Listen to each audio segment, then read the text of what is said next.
Lore Together is proud to be part of the Boss Rush Games Network. Feel free to find out more at bossrushgames.com/network.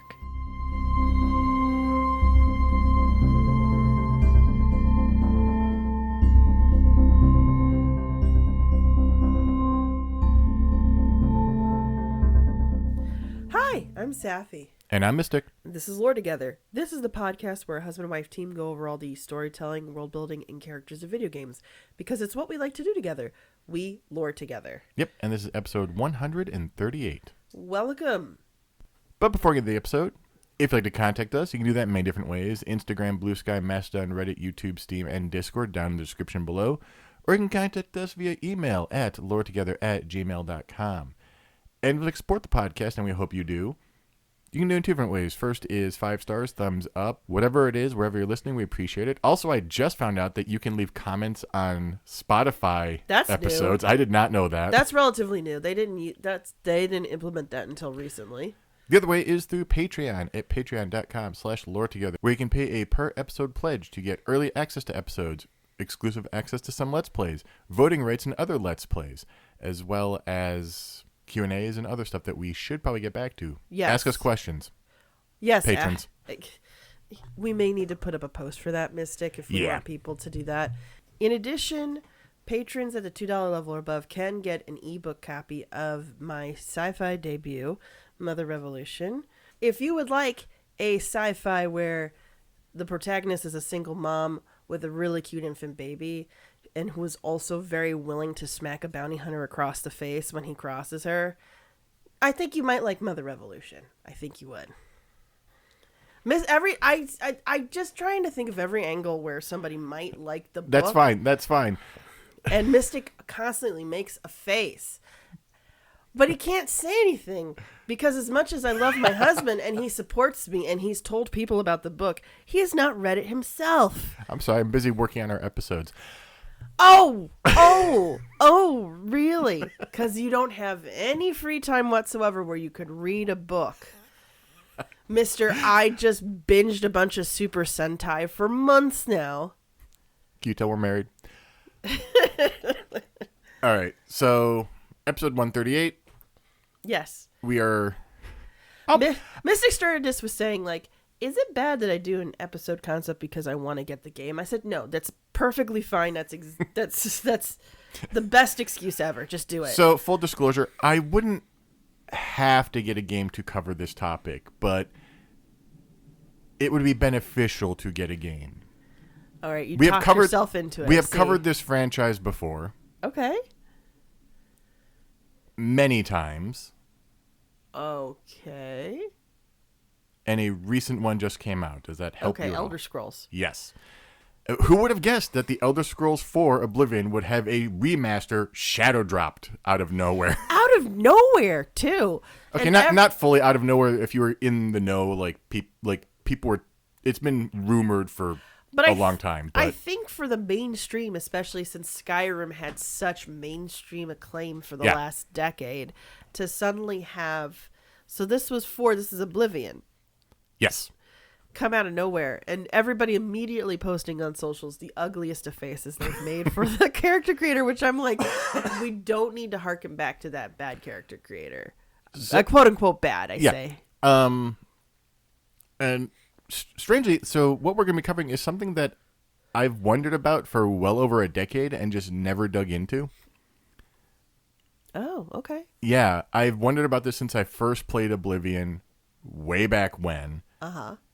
And I've never delved into it beyond the little tiny few lines because, truth be told, I was not a person who read all the books in Elder Scrolls games back in the day. Of course not. So, but to get into what we're talking about, there are some 50 Ayleid ruins in Cyrodil, the province that Oblivion takes place in, as well as over 30 Ayleid wells scattered around the province. And I always wondered, from the first time coming out of the Imperial sewers and seeing an alien ruin on an island in front of me, who the heck are the Ayleid? The Ayleid. Now, how do you spell that? Ayleid. Ayleid. Ayleid. Yeah. So it's almost like aliens? Yeah. So please cue the "it was aliens" meme right now, but put him in like an NPC doing it with wild hair from Oblivion. Now, this being Elder Scrolls, I know I'm going to get notes. Yes. I will do my damnedest for our script, and I will still get notes on Elder Scrolls, because Elder Scrolls is unreliable narrator of the game. Also, thank you in advance. There are a couple of you who know who you are. Thank you, Aramithius. Yes, you know who you are, and you know what your job is now. So we appreciate it. Thank you. I guess look at those comments on Spotify or be in our Discord from the Boss Rush Discord chat to see what the comments are. Yeah. And if you want to get really deep into Elder Scrolls, Written in Uncertainty is a great podcast. Is already there. Yeah. So the Ayleid are important to the world building, but not to the story of Oblivion. As far as I know, the game never really delves into it. In my defense, it's been a long time since I played the main story for Oblivion, so maybe it is mentioned, but yeah. Now, we are going to cover a few things that are mentioned in Elder Scrolls Online and Elder Scrolls Blades, because both of those do get into Cyrodil. Yes. Yes. But who were the Ayleid?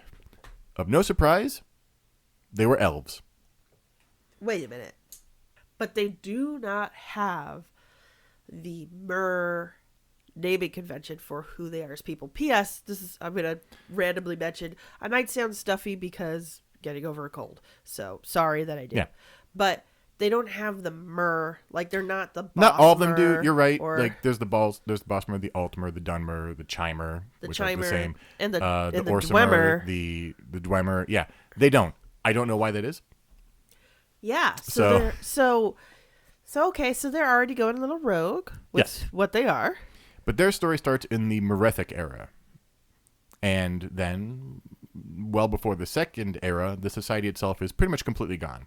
Only the ruins remaining, with a few individuals eking out an existence past the ruins of the Empire. Is Oblivion the fourth era? I'm trying to remember. Oblivion is the last days of the Third Era. Last days of the Third Era. I believe, okay. yeah. All right. Now, before we dive in, let me describe Ayleid ruins for anyone who may have not played Oblivion. Ayleid ruins tend to be white stone ruins with large towers and sweeping arches, as well as subterranean spaces. Those subterranean spaces are filled with glowing crystals and metal latticework decorations, as well as a ton of traps. All of the traps. Yeah. They honestly feel like the Dwemer ruins in Skyrim. Yes. So, Except those aren't a lot of crystals, and that's just a lot more gilded techno. yes. Gilded mage punk stuff almost, yeah. In that they are both from races that have long disappeared from Nirn. They are unique type of architecture, all things considered, and tons of traps. Tons of traps. To begin our story of the Ayleid, we begin in the Merethic era, as I said. Now, remember, the Merethic era is a amorphous one, where dates of events are often wrong, and even the order of events may be a little ambiguous at best. Though, of course, not as bad as the Dawn era, which is a whole different level of myth and legend. Aramithius, you can handle that one. We're not going to touch that right now. Well, we touched the Dawn era way back in episodes 3 and 4. Never mind. Yeah. So we did touch that. Yes, and we probably got shocked, like the third rail that it Yes. is. We do know that the Ayleid, like the Chimer, who we covered in episode 116, also the Chimer are the Dunmer, Yes, that's right. Yeah, left the Somerset Isles during the early years in the Merethic era, heading to new parts, primarily to avoid the Aldmeri negative views on Daedra worship.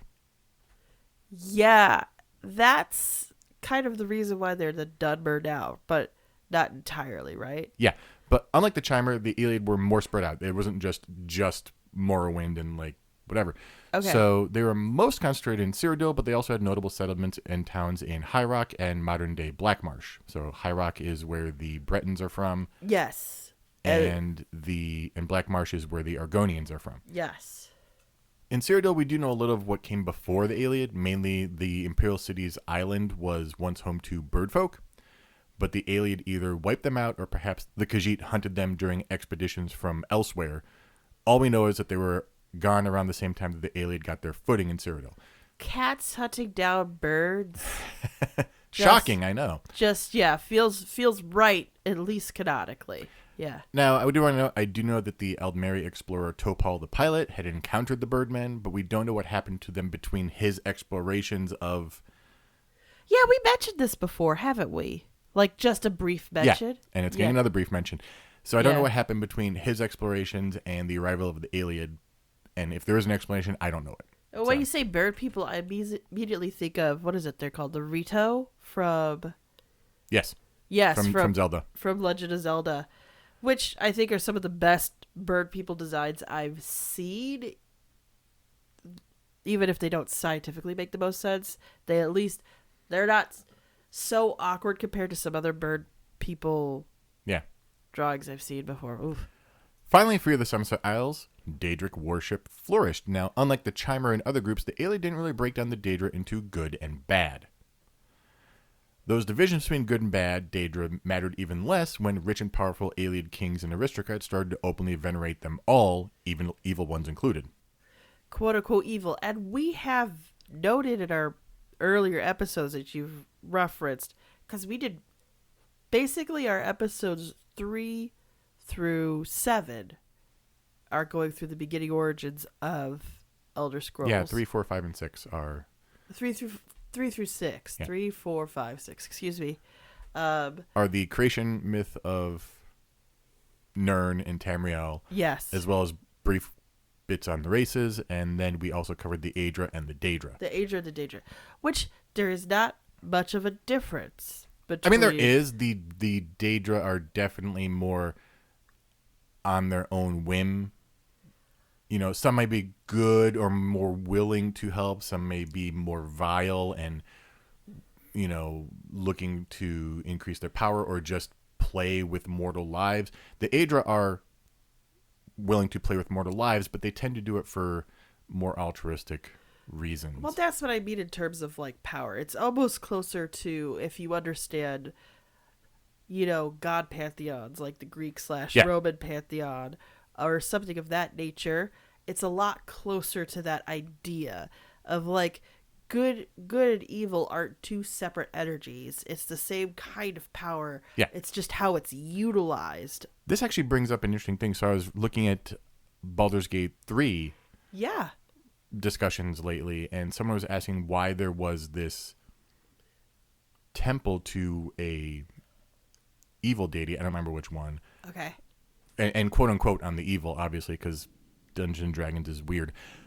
But why would they have this temple, such a notable temple, in the middle of a large city? And everyone's like, well, you go there to, like, this one destroys ships or something. And it's like, oh, no, you're not going there to pray for a ship to be destroyed. You're going there to pay respect so that your ship isn't destroyed. Yes. Like, it's like paying off the mob, but more spiritual. Yeah. So it's this idea of you're not always believing the God that you're giving offerings to or aligning yourself with them. Sometimes you're just like, you know what? You're the God of disease. I don't want a disease. Here. You know? Yes. There is something to that idea, kind of like how you have to respect something that's a malicious force in order to give it enough space away from how it can affect your life. The problem I have with Elder Scrolls, at least as far as my own playing, like I delve more into things now, but I'm still not sitting there reading everything or talking to everyone. In my recollection, it doesn't seem like people believe in Periite because they're trying to, or give offerings to Peri because they're trying to avoid plague. It's like, oh, I believe in this plague. I am I revel in this, and it's no one's going to Molag Bal and offering alms to protect themselves. They're going to Molag Bal because they're a sadist. So right.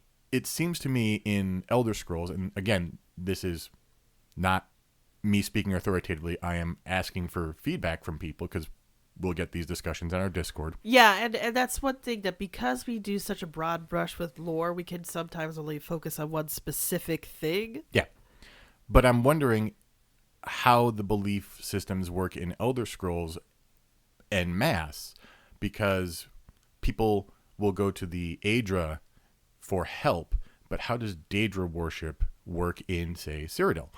Because you can find shrines to Daedra in Cyrodil in Oblivion, so way past the point of the Ayleid worshipping them, and way past the point that they are the mainstream religion.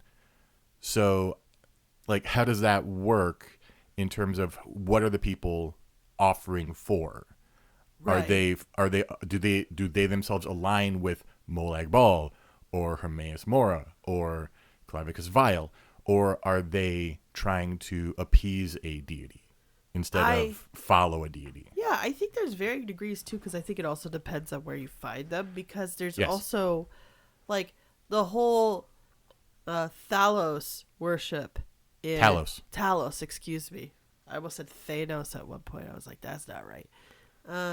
But the whole Talos worship in Skyrim compared to the rest of the Adric pantheon in a lot of the other parts of the world is very much that could like solidifying the convention of regionally there are different beliefs of who are actually the gods and what they can do for you. Yeah, I mean, we know that already because when we covered the Yokuda, the Yokudan migration and the Redguard, and the fact that their pantheon mirrors the Aedra but have different names and they're kind of mixed around and stuff, where you have like Tall Papa and stuff. Yes. So there's definitely the gods don't care what you call them, It comes to a point of being like, well, are you doing generally what I want you to do, or what serves the world, the goals I have in this world, I should say. And if the answer is yes, okay, we could be at least cool for this moment right now. Yeah. But yeah, so anyway, the aristocrats and the kings all start openly venerating the Daedra. And this goes beyond mere follower and deity relationship like you would expect. The Ayleid are able to get boons from these to the point that they have whole armies of lesser Daedra at their command. Really? Yeah. Like Dremora, Scamps, all that stuff. Crazy. Yeah. And this is where we get some of the earliest oral stories that relate to Lorcan, if you remember Lorcan. Lorcan is like not the fallen god, but the often forgotten, like the one who basically gave magic to the mortals. Oh, interesting. Yeah. In the early Syro-Nordic stories, Lorcan, under the name Shezar, Shezarr, fought against the Ayleid on mankind's behalf, but then vanished, presumably needed elsewhere. Just, I'm bored, bye. Like, oh, okay, good for you. Yeah. There you go. Without Lorcan's leadership, the humans of Cyrodil are enslaved by the Ayleid and their armies. This eventually would become a cornerstone of Ayleid society until the whole of modern-day Cyrodil was under their control, and they were enslaving the natives for generations. Oh. And at this point, we're not talking Imperials, we're not talking Nords. I think at this point they're still called the Nedic peoples. So we're talking earlier than even the races that we would know as men. So earlier than what we would consider the civilizations in like the third and fourth eras. Okay. Yeah, we're still in the Merithic era. We're at the point still where the Nords are starting to kind of make headway. Okay. Up in, I don't even think they're in Skyrim yet. I think the Nords came from somewhere else. Not elsewhere. That's where the Khajiit are. But yeah, no, literally elsewhere is where the Khajiit are. Yeah. So, but I think the Nords are starting to make inroads in through Skyrim at this point. Right. Or at least starting to become a thing. We don't have Imperials yet. We have the Nedic people. Okay. So things can't remain copacetic forever with this vast, not quite empire. We'll get to that in a second. But the Ayleid are not homogenous. They're not whatever. No people are. And eventually in the late Merithic era, two cities would start unraveling the Ayleid tapestry, so to speak. And this is going to be a great name for a city. Abagarlas. Abagarlas? Abagarlas. That is the name of a city, a wealthy city. That just reminds me of the infamous phrase "argle-bargle applesauce." Like, it just feels like somebody said, well, we can make this kind of work into something. Yeah. So that was a very prosperous, large city. Nearby in the city of Delodil, Delodiil, Delodil? yeah, was a glorious temple to Meridia, one of the Daedra, but one of the nicer Daedras, actually. Yeah, isn't she the... Wait. You're thinking of Mara. Okay. Yeah. Mara's one of the Aedra. Okay. Yeah. Meridia is the one with the beacon. A new hand clutches the beacon, and you have to, yeah. Yeah, so that... Doesn't like vampires. Hates vampires. That mission glitched out on me, actually, when It glitches on a lot of people. I was suddenly like, why am I above everything and there's no quest? That's supposed to happen. You're supposed to float up, but then you're like, yeah. I was supposed to, but then you don't just stay there. No. There's supposed to be something that like does the little yeah. It's glitched on me. I think it's a glitch on us during stream even once. Oh, okay. Envious of this glorious temple to Meridia, King Anumeril of Abergalas orders that his city needs to have a grander temple, a larger temple, this time to Molag Bal, who is very much not like Meridia. Problem is, the temple to Molag Bal, though much larger, is very crudely done and not aesthetically pleasing to the eye, which makes sense considering it's Molag Bal. The people of Delodil and their king, Cenedelen, Cenedelen. Cenedelin. Of Delodil? Yes. Cenedelen of Delodil. What Dr. Seuss book have I walked into right now? I could be reading this to little buddy right now. The Cenedelen of Delodil. So was in quite an unhappy feel. Like, yes. I can hear it now. Honestly, yeah, they're not exactly impressed with this temple because it looks frightful and whatever. I love how I accidentally predicted that. When he hears of their dismissal, Anumeril decides that he will destroy all of Delodil, sacrificing the city in the name of Molag Bal. And of course, Molag Bal is all for this. This is now sounding like the craziness of... So, book that we didn't realize Dr. Seuss wrote until we got it was the one about the Oobleck. Oh, it is the book about Oobleck. Like you can just type in Oobleck Dr. Seuss, you'll find it. But yes. we had no idea that he wrote that. And yeah. So Oobleck is it's a word for non-Newtonian fluid that you could use with kids. That's fun and exciting. Bartholomew and the Oobleck. Bartholomew and the Oobleck is the kids' book where I think that phrase must be from. Yeah. Because it is about a king who was unhappy with having everything he needed. Yeah. So he wished for the most strangest weather ever, and some men chanted in a tower far off. They made it happen, and then Bartholomew essentially convinces the king, like, this is a horrible thing. You need to fix what you broke. Yes. Please and thank you. But yeah, so Molag Bal is all for destroying a city in his name. Yes. You know what? That tracks too. And gives Anumeril an army of the undead, as well as knowledge to construct a terrible weapon called the Mortum Vitvicus. Oh, let me guess. There's something with death involved in this? Oh, yeah. It's a spell that is capable of holding and harnessing thousands of souls, draining all life from Delodil. Honestly, if you made this spell powerful enough, you could just wipe out all of Tamriel.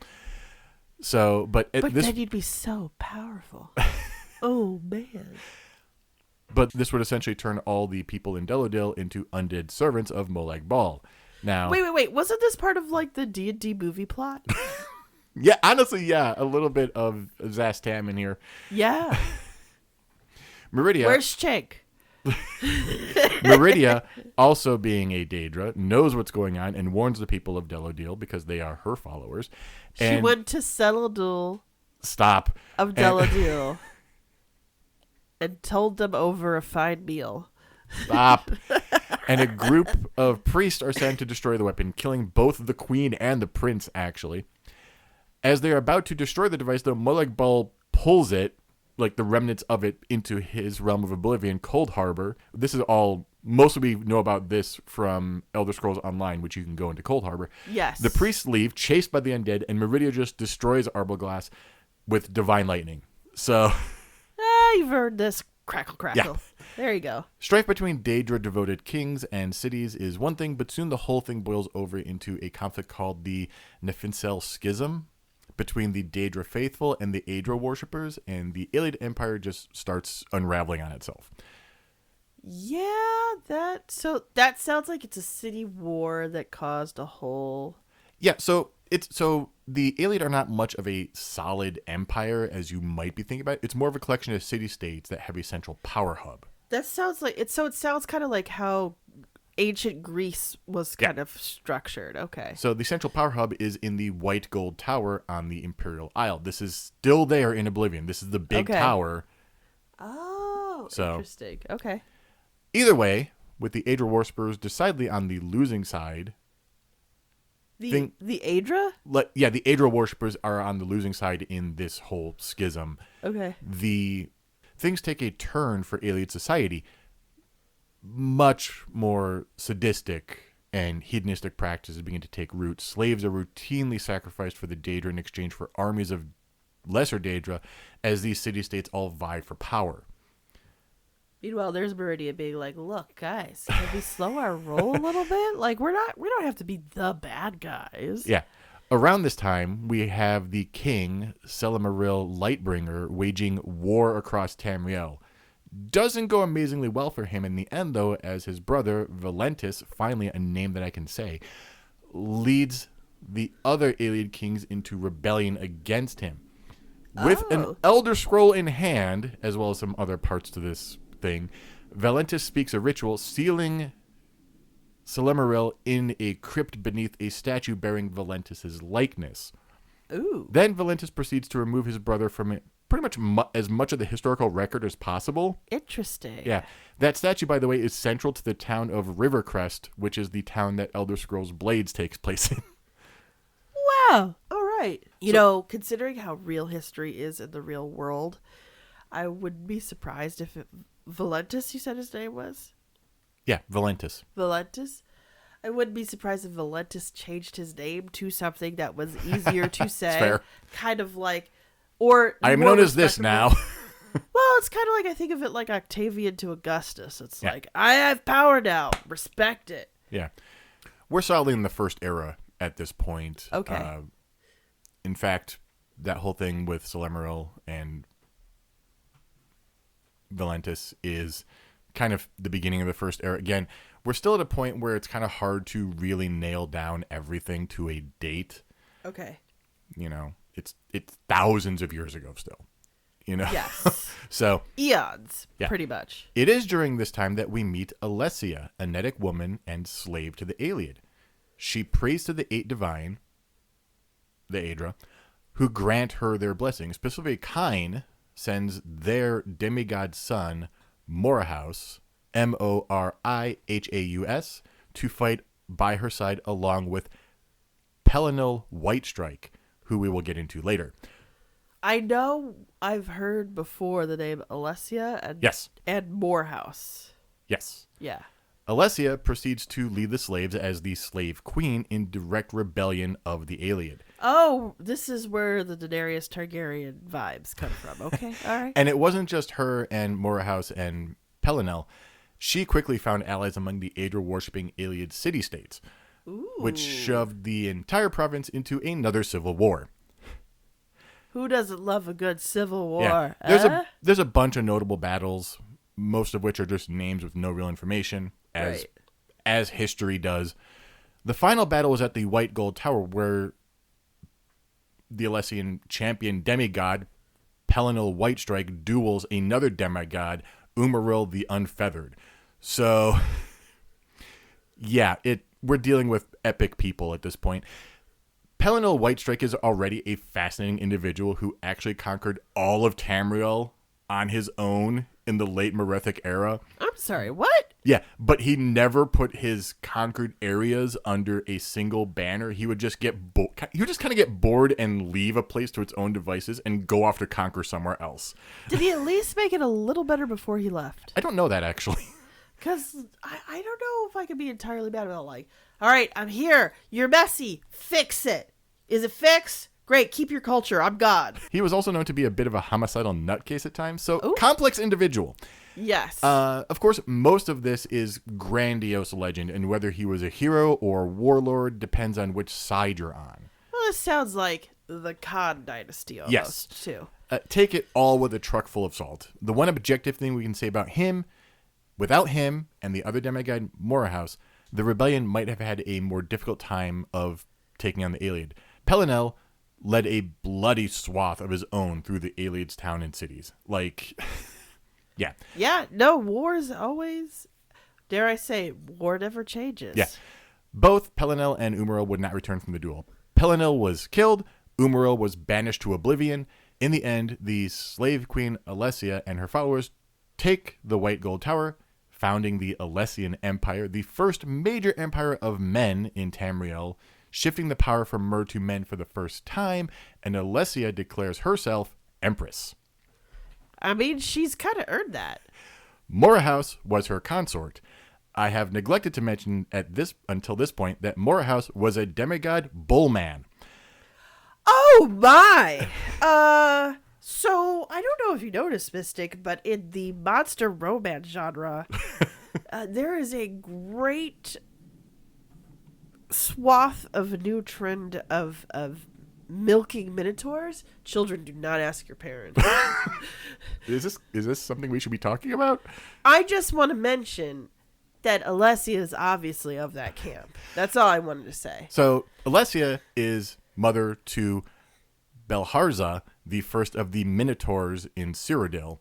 Belharza is also Alessia's successor to the throne, so this is where we get Minotaurs from, is Alessia and Morahouse. So I'm sure she learned from her mother how to grab a problem by the horns. Oh, jeez. You should have known that was coming. How did you not realize you set that up so perfectly? So the Ayleid are not exactly taking all this losing like a bunch of losers. They're trying in vain to find a weapon called the Wrathstone. They besiege the Dwemer city of Mazulft in Skyrim. You can go here if I remember correctly, but failed to find the half of the Wrathstone they believed to be there because it wasn't there to begin with. Oh dear. Yeah. It was in a separate dwarven city nearby. Meridia, red herring. Meridia pops up and gifts the other half of the Wrathstone to the city of Garles Meladar, but literally nothing comes of this before the war ends. And even as the city is being besieged, the city collapses into ruin, and nobody knows why. It was either infighting or sabotage. Like, there's no information that I could find. It's like the fall of Rome. It's like we cannot confirm exactly what actually was the last straw on the camel's back. Yeah. Now, we do have the siege of Breville, which wasn't called Breville at the time. We'll get to why. But I found this interesting. So the Alessian forces, led by General Teo Brevillus Tassus, besieged the town, which was one of the last Ayleid strongholds. But the Ayleid, like every time they would siege the town, the Ayleid would just disappear. Like they would go into town and there's nobody there.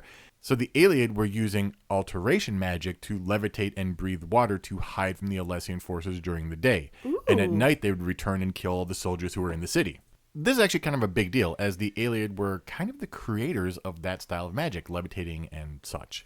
Yeah, it's almost kind of like a twist on the Trojan horse kind of idea. Tassus was not deterred, though, and once he figured out the trick, completely routs them. Like, they are just wiped out. The city was renamed to Breville in his honor. Okay. In the early empire, the early Alessian Empire, Daedra worshipped, gone, outlawed. That's traitor stuff. We don't do that. Yeah, so this leads to the hunting down and execution of as many Ayleid Daedra worshippers as they can find. The Ayleid start fleeing Cyrodil. But they don't really find safety anywhere else in Tamriel, regardless of where they flee to. This Ayleid diaspora would eventually be the undoing of the Alessian Empire in a weird way some centuries later, as some speculate that the Durrani hegemony in High Rock basically absorbed the fleeing Ayleid into themselves. Oh, interesting. Okay. And this hegemony would eventually cripple and destabilize the Alessian Empire, meaning that the Ayleid survived long enough, like the ones who were in this, to see the fall of the empire that succeeded them. But at that point, there was no way that they could crawl back to power. There was just too few of them. And at that point, you kind of think of more about, what makes sense for survival. And sometimes it's absorption and assimilation. Let's be perfectly honest. Yeah. Now, we do know that some Ayleid survived into the Second Era, as Ayleid sages were responsible for the founding of the University of Gwilym, and the Ayleid headmaster passed in the year 227 of the Second Era. Okay. It is possible that some Ayleid survive even into the modern eras, but they would be so remote and secluded it's hard to say. They are at best a rarity, though it's unlikely any still remain. And then somebody runs a tabletop RPG for Elder Scrolls where it's like, the last alien, oh my god! So, we're not done yet. That hasn't stopped some people from trying to bring the Ayleid back. Of course. The hero of Kvatch, the player Make character... the Empire Ayleid again. Yeah. The hero of Kvatch, the player character of Oblivion, is tasked by Umbacano with searching the Ayleid ruins for 10 statues, as well as the crown of King Dinar, an Ayleid king I didn't even mention, but has about a dozen name drops if you don't do broad strokes history like we are. Basically, he played a large part in that whole Durrani hegemony plotline thing. Ah, okay. All right. Anyway, Umbacano's big thing is he wants to bring the Ayleid civilization back by raising an undead army. Because of how the game handles things, though, it's unknown exactly how the events transpire after you kind of start the quest, because it's up to players' choice of how it plays out. So Interesting. the last thing we have for the Ayleid, though, so far, is back in that small town of Rivercrest I mentioned. Yes. So it had what in there again? That was the statue that was sealing Celemaril Lightbringer underground. Oh yeah, because his brother basically like used an Elder Scroll and Yeah. basically cast him out. So that statue gets destroyed. Oh, that's no good. Yeah. This requires the warrior, the hero character from Elder Scrolls Blades, and honestly, one of the most generic hero titles you can have. I don't think it's the worst one. I can't remember what there's a couple that's just really. But the warrior has to rebuild the town and rebind the Ayleid Lich using a bunch of stuff, including an Elder Scroll. Like, they do everything. Mm-hmm. Because they're like the Dragon Balls. As long as you have them in the right configuration, they do what you want. Yeah, it's kind of weird. Like, what does an Elder Scroll do and how is something that I don't even think Aramithius could tell us. Oh, but I'd love to see him try. Yes. Or hear him try, I should say. Yes. By the time the warrior amasses all of the stuff that they need, Celemaril has amassed a huge army, as you do when you're in an Elder Scrolls game. The warrior and Celemaril end up in a one-on-one fight in the middle of this giant battle for the town, and the warrior is victorious, bringing an end to the Ayleid story, for now at least, because who knows what Elder Scrolls 6 will have in it. So... Right. Are they actually working on an Elder Scrolls 6? Yes, they did a teaser trailer, I think, in 2018, and that's the last we've heard of it.